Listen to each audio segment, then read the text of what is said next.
Indonesia. Indonesia, representing Southeast Asia, 5 wins and 20 goals scored so far, is the best ever qualifying campaign totals for Indonesia's men's national team. Usai timnas Indonesia lolos ke putaran 4 babak kualifikasi Piala Dunia Zona Asia tahun 2026. Alhamdulillah timnas Indonesia dibantu FIFA dan alhamdulillah timnas Indonesia diberikan grup yang mudah di putaran keempat dan dipastikan lolos langsung ke Piala Dunia tahun 2026. Ini calon lawan timnas Indonesia dan negara yang satu grup dengan timnas Indonesia di putaran 4. Begini penjelasan lengkapnya. The top 2 of the group would qualify for round of 32 and 16. So it's also very great.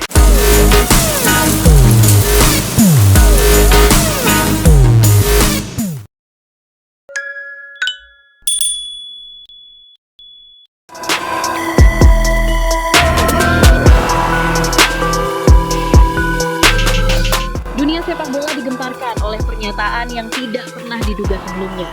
Dalam sebuah konferensi pers yang berlangsung di markas besar FIFA di Zurich, Presiden FIFA yaitu Gianni Infantino secara eksplisit menyatakan dukungan terbukanya kepada timnas Indonesia untuk bisa lolos ke putaran final Piala Dunia 2026.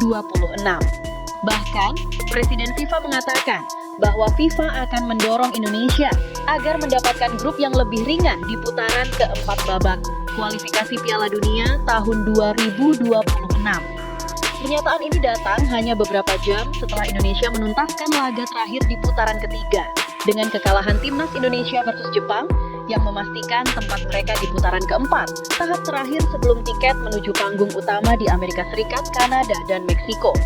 Gianni Infantino tidak menyembunyikan kekagumannya terhadap performa timnas Indonesia. Dalam kalimat yang penuh semangat, ia menyebut perjuangan Garuda sebagai kisah paling inspiratif dalam sejarah modern sepak bola Asia. Apa yang ditunjukkan Indonesia di putaran ketiga bukan hanya sepak bola, itu adalah bentuk perjuangan, keyakinan, dan kebangkitan sebuah bangsa. Indonesia telah menaklukkan Asia secara emosional, dan saya, sebagai Presiden FIFA, merasa sangat bangga bisa menyaksikan sejarah ini terbentuk. Lebih lanjut, Presiden FIFA mengaku terkejut dengan perkembangan drastis timnas Indonesia dalam waktu yang relatif singkat.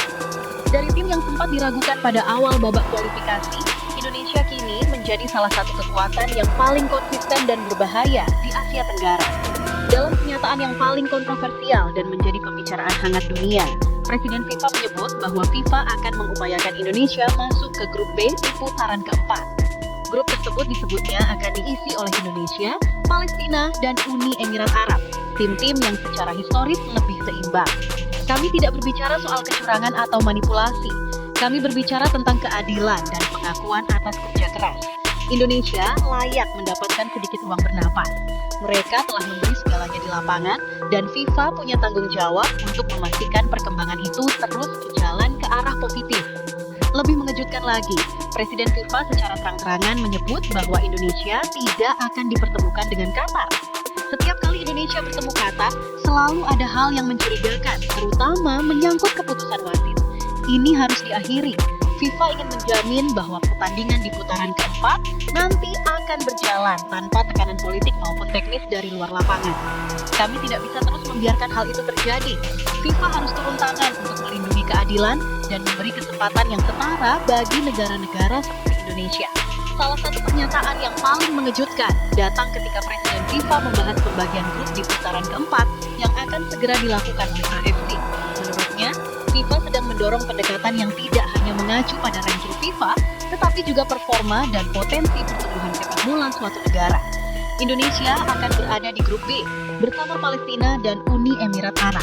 Mereka tidak akan dipertemukan dengan Qatar. Berdasarkan penjelasan FIFA, Indonesia saat ini berada di pot 3 bersama Qatar. Sementara Arab Saudi dan Palestina menempati pot 1 dan Irak serta Uni Emirat Arab masuk dalam pot 2. Namun dengan pernyataan Presiden FIFA tersebut, dipastikan bahwa Indonesia tidak akan dipertemukan dengan Qatar, karena timnas Indonesia dengan Qatar berada di satu pot. Timnas Indonesia telah berjuang sangat keras untuk sampai di sini dan FIFA akan mengawal perjalanan mereka hingga bisa tiba di Piala Dunia 2026.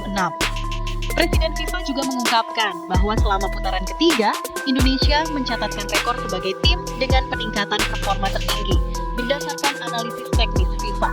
Dalam aspek statistik, taktik, hingga stamina fisik, Garuda berhasil melampaui ekspektasi. Tak hanya dari sisi teknis, dukungan publik juga menjadi sorotan utama. FIFA menyatakan bahwa Indonesia adalah negara dengan jumlah penonton terbanyak di seluruh zona Asia selama putaran ketiga, baik dari stadion maupun tayangan televisi dan digital. Atmosfer di Stadion Gelora Bung Karno itu luar biasa. Saya belum pernah melihat kegilaan yang begitu menggetarkan seperti yang dilakukan supporter Indonesia. Ini bukan hanya tentang pertandingan, ini tentang kebangkitan nasional melalui sepak bola, yang bahkan sempat meneteskan air mata saat menceritakan atmosfer yang ia saksikan sendiri saat hadir di Jakarta. Presiden FIFA ini menyatakan bahwa akan sangat merugikan bagi turnamen sebesar Piala Dunia jika Indonesia tidak hadir. Kami butuh semangat itu, kami butuh atmosfer itu, kami butuh warna-warni supporter Indonesia di Amerika, Kanada, dan Meksiko tahun 2026 nanti. Piala Dunia tanpa Indonesia akan terasa hampa. Di satu sisi, banyak yang menyambut positif langkah FIFA yang menunjukkan keberpihakan pada negara-negara berkembang. Namun, tak sedikit pula yang mempertanyakan netralitas FIFA dan potensi konflik kepentingan dalam pengaturan grup. Pernyataan mengejutkan Gianni Infantino bisa jadi adalah angin segar yang sangat dibutuhkan bagi sepak bola Indonesia. Setelah bertahun-tahun berada dalam bayang-bayang keraguan dan minim prestasi di tingkat dunia, kini Garuda bersiap terbang tinggi.